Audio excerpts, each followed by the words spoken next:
하나님께서 오늘 우리에게 주시는 말씀은 마태복음 26장 1절에서부터 16절까지 말씀입니다. 마태복음 26장 1절에서부터 16절.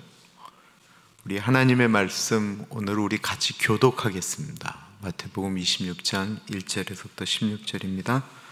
교독할게요. 예수께서 이 말씀을 다 마치시고 제자들에게 이르시되 너희가 아는 바와 같이 이틀이 지나면 유월절이라 인자가 십자가에 못 박히기 위하여 팔리리라 하시더라.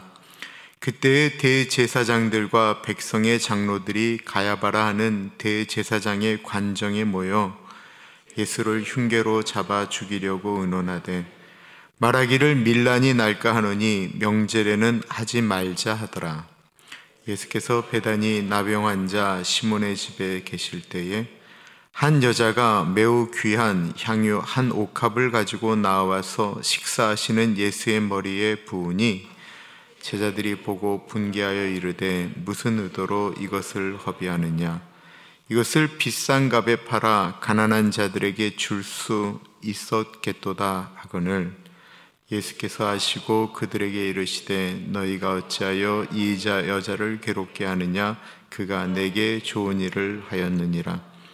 가난한 자들은 항상 너희와 함께 있거니와 나는 항상 함께 있지 아니하리라. 이 여자가 내 몸에 이 향유를 부은 것은 내 장례를 위하여 함이니라. 내가 진실로 너에게 이르노니 온 천하에 어디서든지 이 복음이 전파되는 곳에서는 이 여자가 행한 일도 말하여 그를 기억하리라 하시니라. 그때에 12 중에 하나인 가룟 유다라 하는 자가 대제사장들에게 가서 말하되 내가 예수를 너에게 넘겨주리니 얼마를 주려느냐 하니 그들이 은 30을 달아 주거늘 그가 그때부터 예수를 넘겨줄 기회를 찾더라. 지난주에는 제가 그 가치관에 대한 말씀을 드렸어요. 가치관, 인생관, 세계관에 관련된 말씀을 드렸는데요. 사람들이 다 생각하는 것이 다르다라는 것입니다. 사과를 하나 가지고 왔습니다. 이 사과 보시면 뭐 생각나세요? 핸드폰 생각나시기도 하고 또 뭐 생각날까요? 이 사과가 이게 후지 사과냐 뭐 그런 생각도 하시는 분도 있을 거고요. 가격이 얼마냐라고 생각하시는 분들도 있을 거예요. 목사 손에 들고 있는 이 사과는 어디서 난 것일까 생각하시는 분들도 계실 텐데 2주 전 국률 사역 때 나온 사과입니다. 맛있을까 생각하시는 분들도 계실 거예요. 이 사과 되게 맛있어요. 사람들은 사물을 보는 관점이 다 다르지요. 볼 때의 생각이 다릅니다. 근데 관점만 다를 뿐만 아니라요, 분석하는 것도 다르고 그것에 대해서 본인의 생각을 결정하는 것도 다 다릅니다. 교회를 섬길 때 중요하게 생각하는 것도 다르고요. 인생을 살면서 어떤 일을 바라볼 때 어떻게 보느냐 굉장히 중요합니다. 어저께 중앙일보에 참 묘한 기사가 나왔어요. 그것은 미국의 어떤 그분은 아마 제가 생각할 땐 기독교를 안 좋아하는 분일 것 같아요. 그 미국에 있는 목사들이 입는 옷이나 신발 중에 명품만 이렇게 찍어서 사이트에 올리는 게 있더라고요. 근데 어떤 마이클 조던 신발을 했는데 그거는 1,800불, 어떤 거는 5,600불. 그 목사가 차고 있는 가방은 얼마, 그 사람이 입고 있는 옷은 몇천 불짜리, 이것을 막 이렇게 찍어서 올려서 어떻게 생각하느냐라고 이야기를 하는 거예요. 그거를 보면 사람들이 어떻게 생각할까요? 목사들이 참 사치스럽다. 어떻게 저런 옷을 사서 입을 수가 있는가라고 생각할 수 있습니다. 그렇죠. 어떻게 목사가 몇천 불짜리 신발을 신고 나올 수가 있겠어요? 저는 만약에 있으면 그거 신고 나갔다는 돌 맞을까 봐도 못 신고 나올 것 같은데, 미국 분들은 그걸 신고 또 설교도 하시더라고요. 또 이걸 줌으로 어떻게나 잘 잡는지, 목사가 이렇게 설교를 하는데 그 벨트 있잖아요, 그 벨트가 얼마짜리인지 이렇게 쭉 줌으로 잡아서 그 마크를 이렇게 강조를 해갖고 저거는 얼마짜리다라고 이야기를 해요. 분명히 의도가 있는 것들이죠.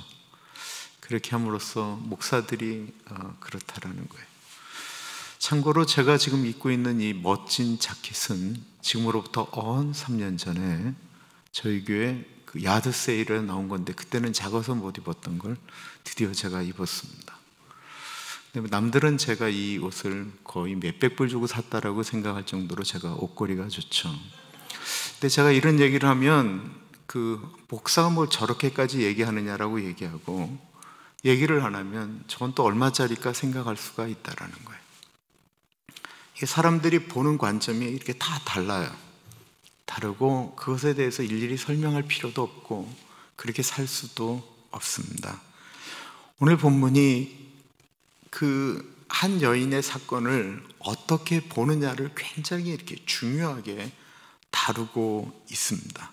이 관점에 대한 얘기로 여러 번 얘기를 했는데, 예수님께서 그 십자가를 지시기 전에 베다니에 있는 문둥병에서 회복된 시몬이라고 하는 사람 집에서 애찬을 나누게 되셨어요. 이 애찬은 요한복음의 분위기로 보면 죽었다가 살아난 나사로의 부활을 기념하는 애찬과 같은 것이었습니다.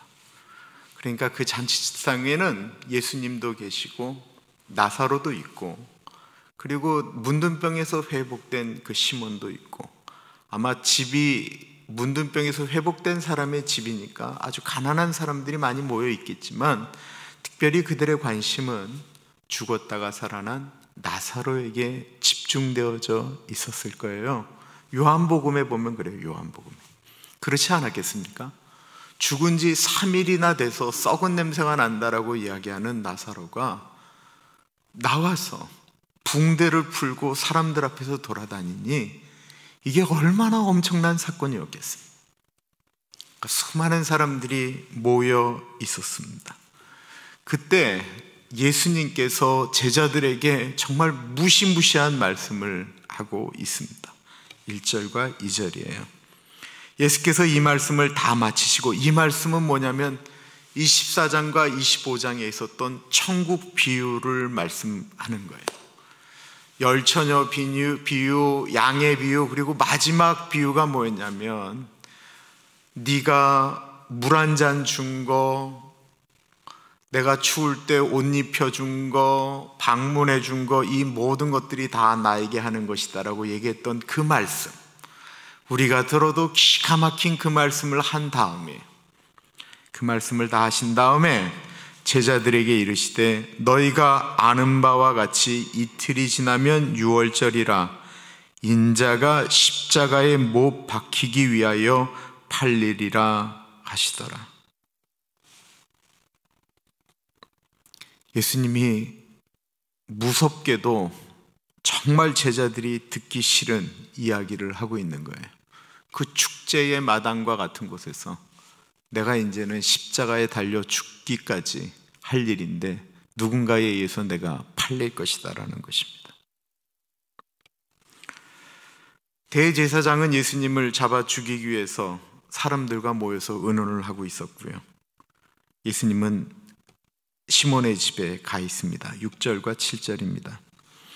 예수께서 베다니 나병 환자 시몬의 집에 계실 때에 한 여자가 매우 귀한 향유 한 옥합을 가지고 나와서 식사하시는 예수의 머리에 부으니, 한 여자라고 되어져 있는데 요한복음에는 정확하게 이 여인이 죽었다가 살아난 나사로의 누이 마리아라고 이야기하고 있고요. 마태와 마가, 요한복음에는 동일한 사건을 기술하고 있고, 누가복음에는 또 다른 한 여인으로 이야기되어지고 있습니다. 그러니까 마태와 마가, 요한은 분명히 똑같은 이 사건을 얘기한 거고, 누가복음은 좀 다른 것을 기술한 거예요.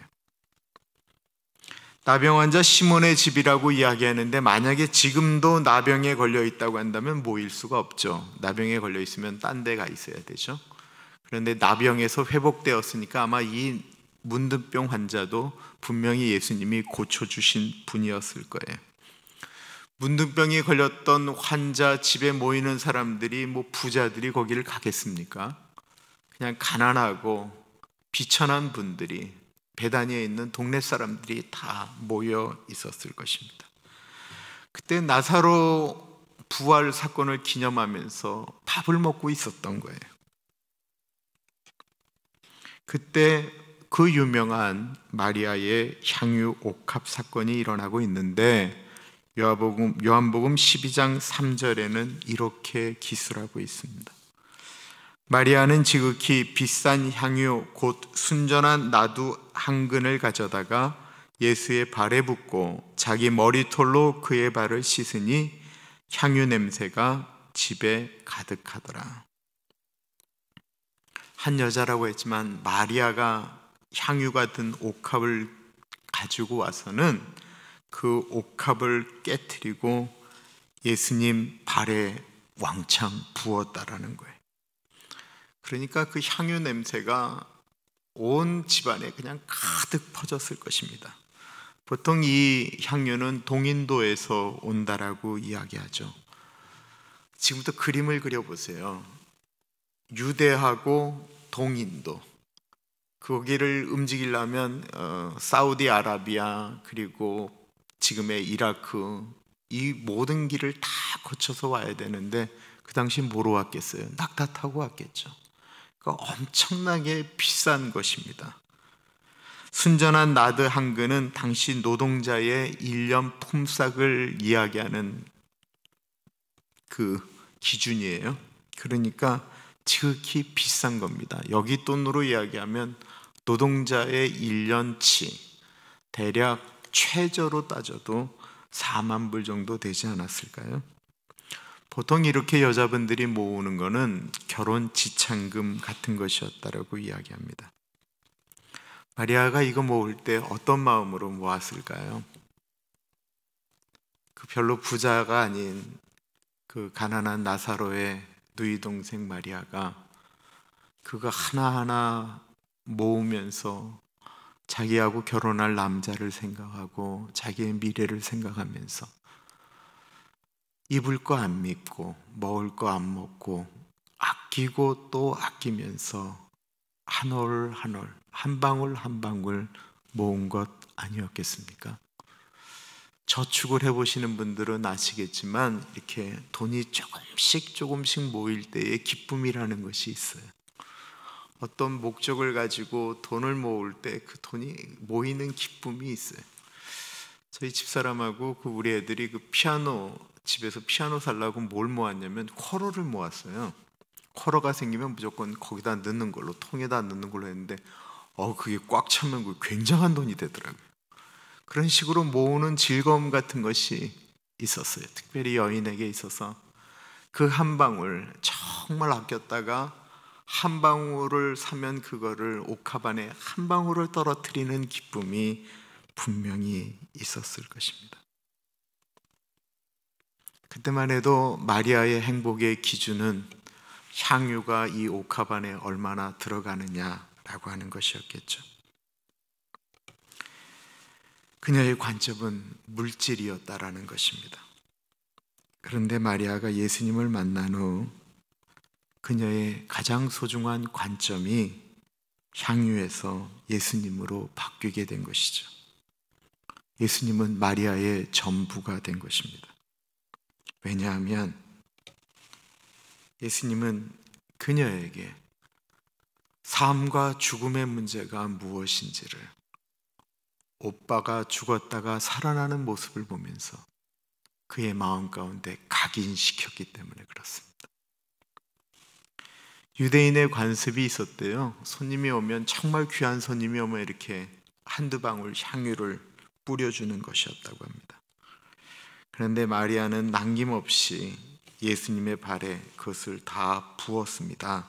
그리고는 머리를 풀어서 자신의 머리털로 예수님의 발을 씻었습니다. 고린도전서 11장 5절에 보면 여인의 머리는 그 여인의 명예와 같다라고 표현하고 있습니다. 고린도전서 11장 5절입니다. 무릇 여자로서 머리에 쓴 것을 벗고 기도나 예언을 하는 자는 그 머리를 욕되게 하는 것이니 이는 머리를 민 것과 다름이 없습니다. 그 당시 여인에게 있어서 머리가 그렇게 소중한 거였는데 그 머리를 풀러서 예수님의 그 더러운 발을, 그 먼지 나는 곳을 돌아다니셨던 예수님의 발을, 머리를 풀어서 씻겨 주었다라는 것입니다. 그것이 당시 그 모습을 보고 있었던 제자들, 나병에서 회복된 시몬, 그리고 그 동네 사람들한테 충격으로 다가왔다라는 것입니다. 좋은 충격으로 다가왔을까요? 아니면 이상한 모습으로 혹은 유난한 모습으로 다가왔을까요? 분위기를 보면 뭘 저렇게까지 하느냐라고 이야기하는 분위기였습니다. 여자가 이상하다라는 것입니다. 여자가 유난하다라는 것입니다. 그 모습을 제자들이 굉장히 불편하게 쳐다보고 있습니다.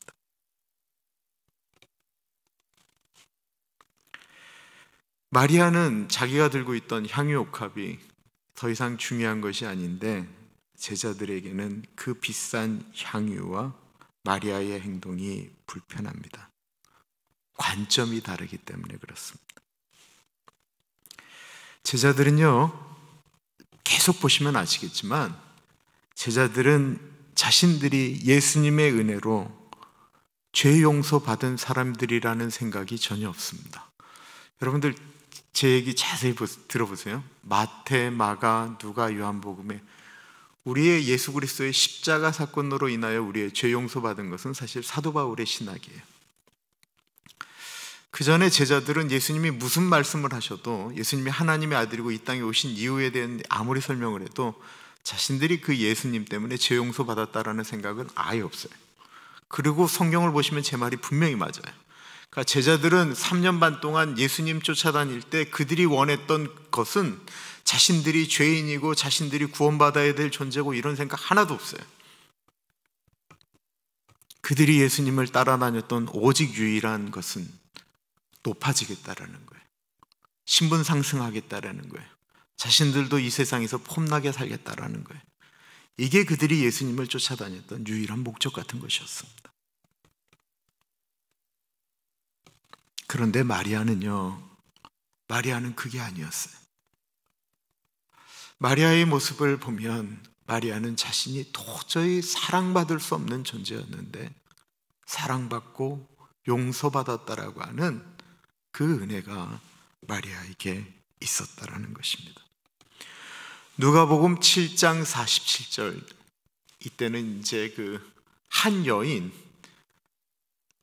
마리아가 아닌 어떤 여인, 그 여인에 대한 이야기로 나오는데 보통은 막달라 마리아라고 그래요. 이 마리아하고 다른 막달라 마리아, 7 귀신 들렸다가 쫓겨난 그 여인, 그 얘기에 대해서 이야기할 때 예수님이 이런 말씀을 하세요.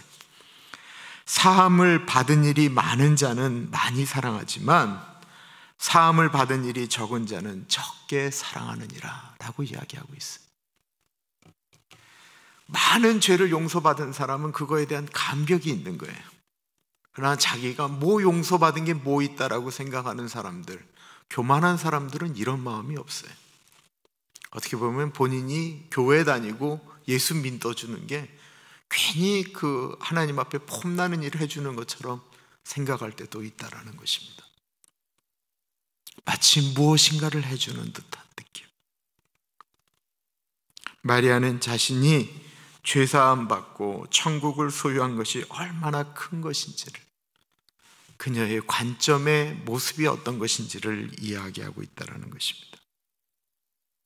그런데 제자들의 생각 가운데는 자신들의 관점으로는 용서가 안 되는 행동이에요. 도저히 생각할 수 없는 일이었기 때문에 이 머릿속에 있는 자신들이 갖고 있는 관점으로는 좋게 보이지가 않는 거예요. 그래서 8절에 이렇게 얘기합니다.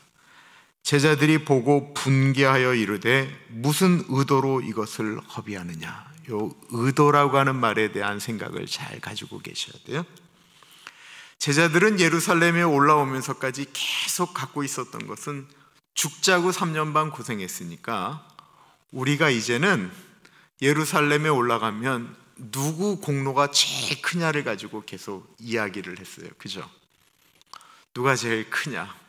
누가 더 많이 가질 거냐? 누가 예수님 가장 옆에서 신화 노릇할 거냐? 이렇게 하고 있었는데요.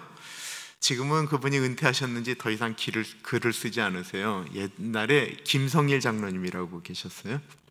김성일 장로님이 이 요한복음을 가지고 소설을 썼는데 이 부분을 잘 설명했어요. 그거는 예수님이 예루살렘만 오시면 늘 어디 머무르셨냐면 이 베다니에 있는 나사로 집에 머물렀거든요.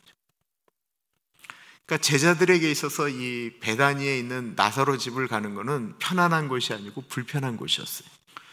자기들의 밥그릇을 하나 더 얹어줘야 되는데 이 나사로하고 마르다하고 마리아는 뭐 예수님을 위해서 별것도 한 것도 없는데 늘 예수님께서 거기 가면 좋아하고 뭐 또 나사로가 죽었다고 하니까 울기도 하시고 막 이 정도니까 이 나사로가 너무 싫은 거예요. 그게 다 싫은 거예요. 그러는 게 너무 싫어요. 김성일 장로님이 그거를 정말 잘 표현하셨어요.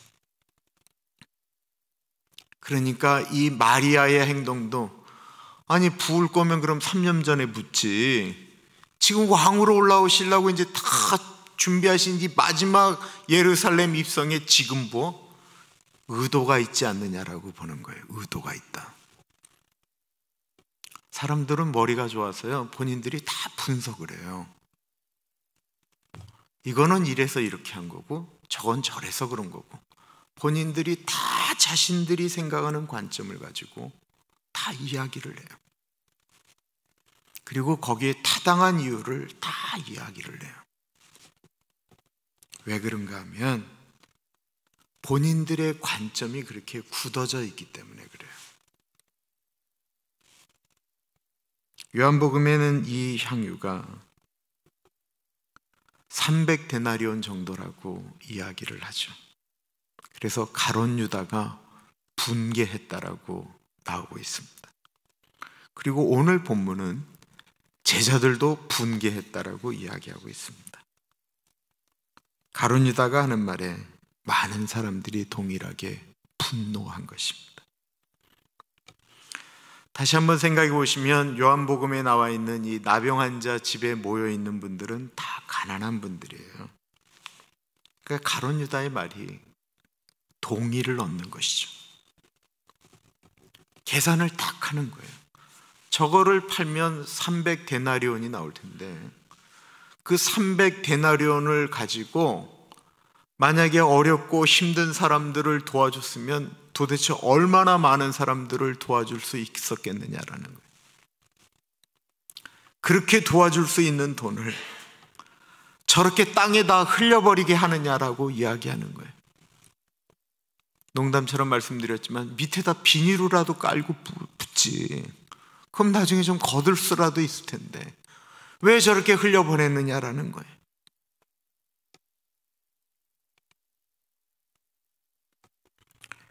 요한복음은 그가 도적이라 훔쳐가려고 했다라고 이야기하고 있습니다.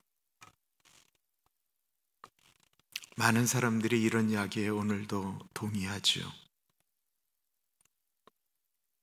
예수 믿는 사람들이 합리적이어야 되고 이성적이어야 된다라고 이야기합니다. 모두 맞는 이야기예요. 그러나 어쩔 때는 이성적인 관점으로 신앙생활을 하고 예수님이 원하는 것을 할 수는 없습니다.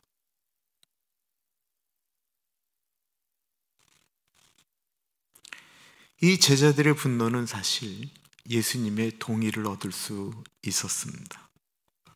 아까 말씀드렸잖아요. 1절에 말씀하신 이 말씀을 다 마치시고라고 하는 그 전에 있었던 이야기가 천국에 올라가면 양과 염소로 나눈다라고 하는데, 양은 내가 굶주렸을 때 너희가 먹을 것을 주었고, 내가 목마랐을 때 너희가 물을 주었고, 내가 헐벗었을 때 네가 옷을 주었고, 이 얘기거든요. 그리고 염소에 대한 얘기는 내가 굶주렸을 때 네가 먹을 것 주지 않았고 물 주지 않았고, 이 얘기거든요. 그 이야기가 끝 다음의 일이니까 제자들이 그걸 팔아서 가난한 사람들에게 주면 얼마나 좋았겠느냐라고 하는 얘기에 예수님이 동의하실 만했다라는 거예요.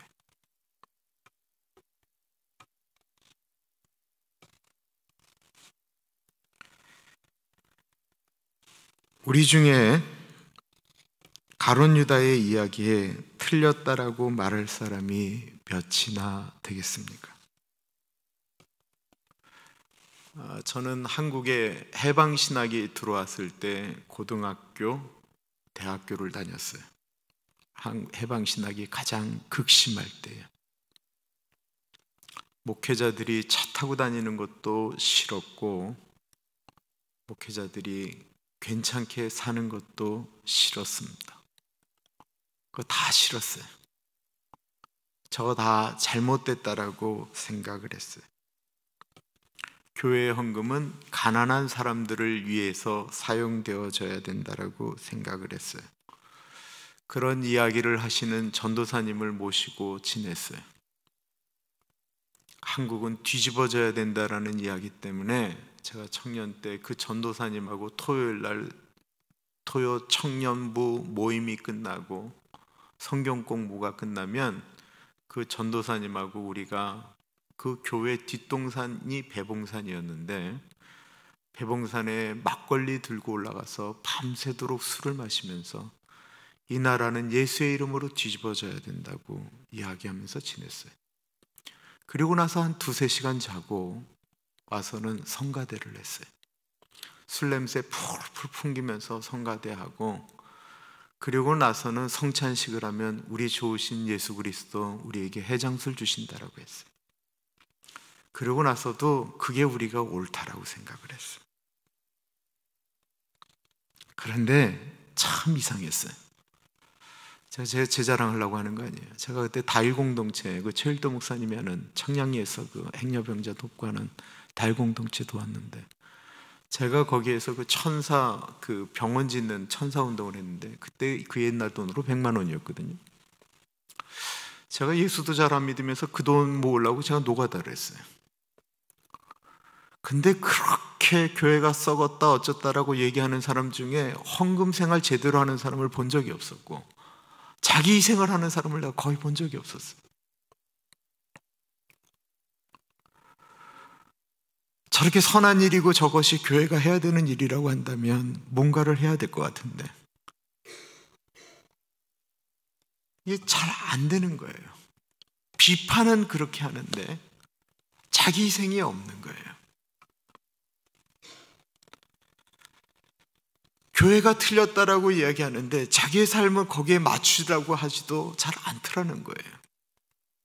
이미 자기가 갖고 있는 관점을 가지고 보기 때문에 그렇다라는 생각이 듭니다. 10절부터 보면 예수께서 아시고 그들에게 이르시되 너희가 어찌하여 이 여자를 괴롭게 하느냐? 그가 내게 좋은 일을 하였느니라. 가난한 자들은 항상 너희와 함께 있거니와 나는 항상 함께 있지 아니하리라. 이 여자가 내 몸에 이 향유를 부은 것은 내 장례를 위하여 함이니라. 예수님의 관점이었습니다. 예수님은 마리아의 행동을 예수께서 아시고 그들에게 이르시되 너희가 어찌하여 이 여자를 괴롭게 하느냐? 그가 내게 좋은 일을 했다라고 말씀하고 있는 것입니다. 마리아는 마음이 어땠을까요? 본인은 그냥 좋은 마음으로 순수한 마음으로 했는데 사람들은 그것에 대해서 불편해하고 그냥 이 말 저 말로 다 힘들게 말하고 있는 거예요. 우리가 살고 있는 세상은 이런 일이 얼마나 많은지 모르겠습니다. 선의로 해도 의도가 있다라고 얘기를 하고 뭘 해도 다 어떤 본인들의 생각으로 얘기되어지니까 점점 더 무엇인가를 하는 것이 참 힘들어지는 것 같아요. 아마 마리아가 정말로 돈이 많은 여자였다면 이런 얘기 했을까요? 아마 안 했을 겁니다. 그런데 집안도 그저 그래, 삶도 그래. 본인이 그런 것을 도대체 할 그릇도 안 되는 여자가 그딴 짓 한다라고 이야기하지 않았는가 생각되어지는 것입니다. 그런데 예수님은 그 마음을 감사함으로 받았습니다.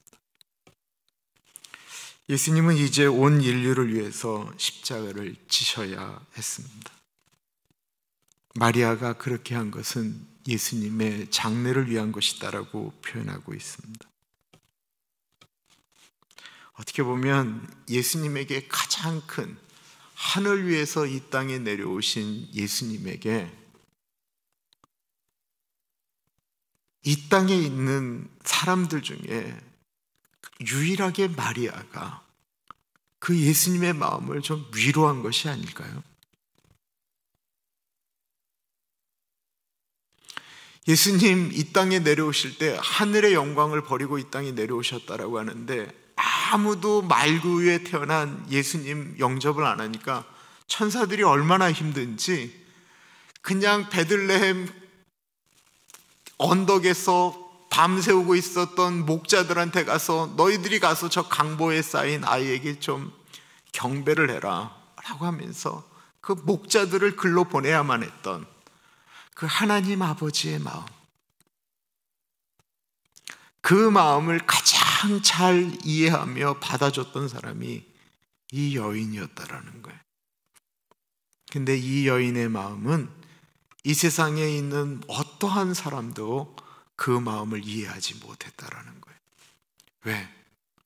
자신들이 갖고 있는 관점이 너무나도 강력하기 때문에.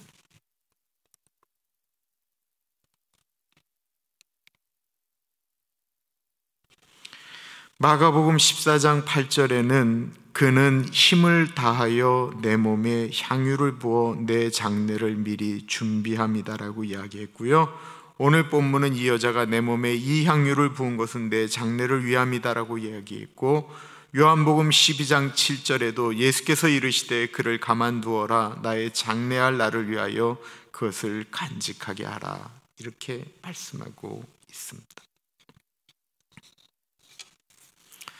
여러분들, 우리의 부모님이 만약에 돌아가시면 형제들이 이미 돌아가셨는데 뭐 관을 뭘 이렇게 비싼 걸로 하냐고, 그냥 싼 걸로 대충 하지, 다 썩어버릴 건데, 이렇게 얘기할 사람들이 어디 있어요?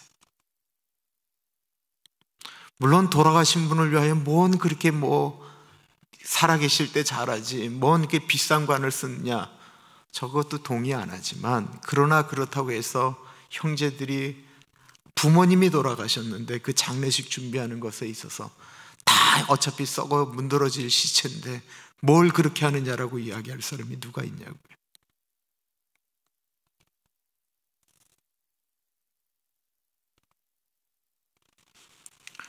예수님이 죽는다라는 말씀을 하셨는데도 불구하고 안 하신 게 아니고요, 오늘 우리가 읽은 2절 말씀처럼 예수님이 이제 내가 죽는다라는 것을 말씀하셨는데도 불구하고 제자들의 마음은 하나도 바뀐 것이 없다라는 거예요.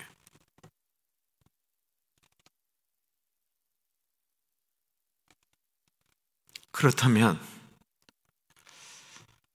우리들은 그 현장에 만약에 우리가 제자들의 입장으로 있었다고 한다면, 우리도 예수님이 죽으신다라는 말씀을 들었다고 한다면 우리의 관점은 바뀌었을까요? 신앙의 관점을 바꾼다라는 것은 대단히 어려운 것입니다. 다른 사람의 신앙적 모습을 인정한다라는 것은 얼마나 어려운 이야기인지 모르겠습니다. 정말로 어렵습니다.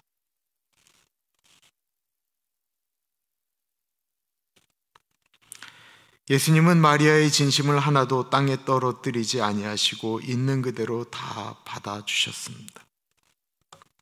가끔 우리는 왜 사람들이 내 마음을 이렇게 몰라줄까 생각하지요. 당연합니다. 사람이기 때문에 몰라주는 거예요. 사람이기 때문에 몰라주는 거예요.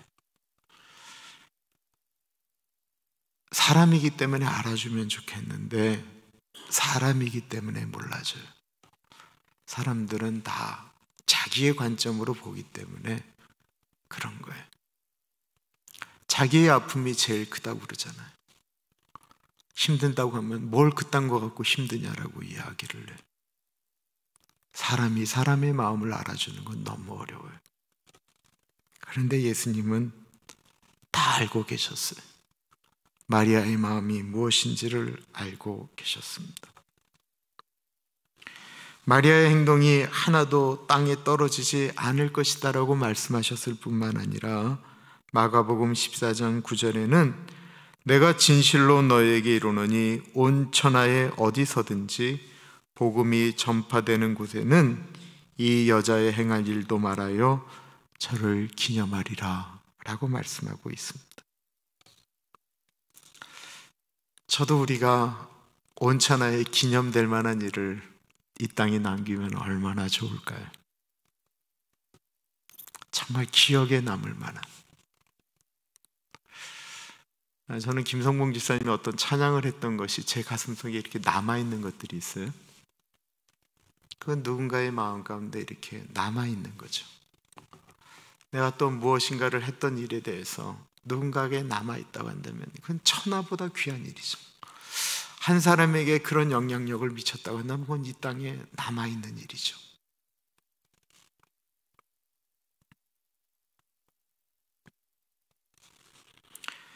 주님 안에서 수고하는 것 사람들은 잘 몰라줄 때가 많이 있지만 고린도전서 15장 58절에 보면 그러므로 내 사랑하는 형제들아 경고하며 흔들리지 말며 항상 주의 일에 더욱 힘쓰는 자들이 되라. 이는 너희 수고가 주 안에서 헛되지 않은 줄을 알미니라. 믿으세요? 주 안에서는 헛되지 않은 거예요.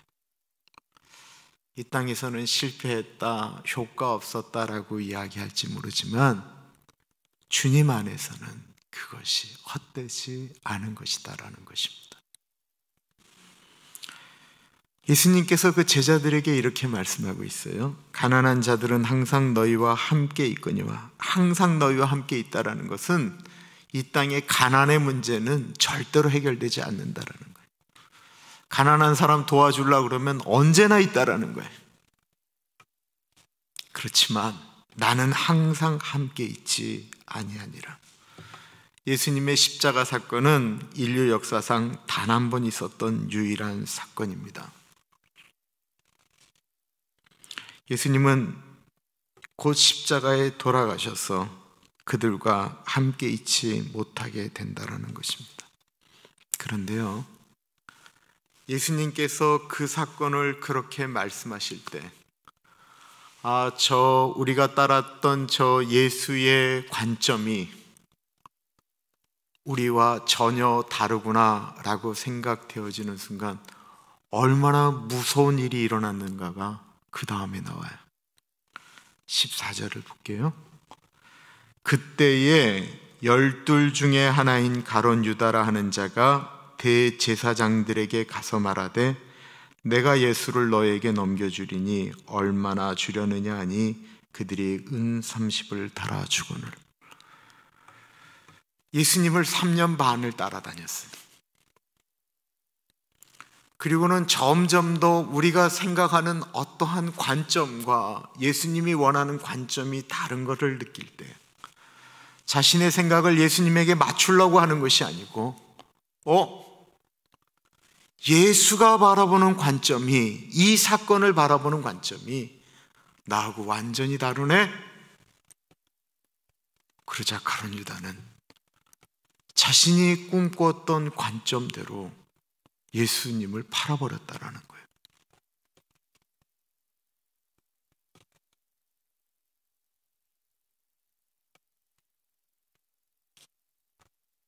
관점이 다르면요, 자신의 관점을 예수님에게 맞추지 않으면 아무리 예수님 오래 따라다녀도 우리도 아마 예수님 팔아버릴 수 있을 겁니다.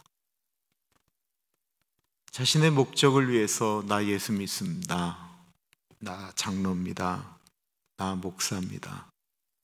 우리가 자신의 목적을 위해서 얼마나 많은 얘기들을 함부로 합니까? 여러분들 만약에 식당에다가 우리 식당은 예수 믿는 곳이 집입니다 라고 이야기하면 그만큼 대가를 지불해야 되죠. 우리는 예수 믿는 분들이 그 가게니까 예수 믿는 사람들이 와서 팔아줘야 된다라고 덮어놓고 얘기하면 그거 자기 목적을 위해서 예수님 파는 거죠.